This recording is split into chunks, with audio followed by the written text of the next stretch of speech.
10வது 12வது ITI degree முடிச்சவங்களுக்கு மாசம் 18,000 சம்பளத்துல மத்திய மாசு கட்டுப்பாட்டு வாரியத்துல வேலைவாய்ப்பு அறிவிச்சிருக்காங்க. எப்படி அப்ளை பண்ணணும்னு சொல்றேன், மிஸ் பண்ணாம எல்லாருமே அப்ளை பண்ணுங்க. அண்ட் இந்த வீடியோக்கு ஒரு லைக் பண்ணிட்டு நம்ம பேஜையும் ஃபாலோ பண்ணி வச்சுக்கோங்க. மத்திய அரசோட சென்ட்ரல் பொல்யூஷன் கண்ட்ரோல் போர்டுன்னு சொல்லக்கூடிய மத்திய மாசு கட்டுப்பாட்டு வாரியத்துல தான் இந்த அபிஷியல் நோட்டிபிகேஷன் ரிலீஸ் பண்ணிருக்காங்க. டோட்டலா 69 வேகன்சிஸ் இருக்கு. இதுல உதவியாளர், எழுத்தர், டேட்டா என்ட்ரி ஆபரேட்டர்னு 18 விதமான பதவிகள் கொடுத்திருக்காங்க. கல்வி தகுதி பொறுத்த வரைக்கும் 10வது 12வது ஐடிஐ டிகிரி முடிச்சிருக்கவங்க அப்ளை பண்ணலாம்.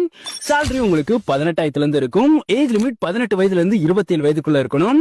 இந்த ஜாபுக்கு எழுத்து தேர்வு மூலமா செலக்ட் பண்ண போறாங்க. அப்ளை மோட் நீங்க ஆன்லைன் மூலமா அப்ளை பண்ணணும். அப்ளை பண்றதுக்கான லாஸ்ட் டேட் 28/4/2025. இந்த ஜாபுக்கு அப்ளை பண்றதுக்கு நம்ம பயோல இருக்க இந்த லிங்க் அட்டாச் பண்ணி கவர்மெண்ட் ஜாப்ஸ் அப்ளை பட்டனை கிளிக் பண்ணீங்கன்னா மத்திய மாசு கட்டுப்பாட்டு வாரியத்தில் வெளியிட்ட ஒரு போஸ்ட் இருக்கும். அந்த போஸ்டை கிளிக் பண்ணீங்கன்னா இந்த ஜாபை பத்தின ஃபுல் டீடைல்ஸ் வந்து கொடுத்திருப்போம்.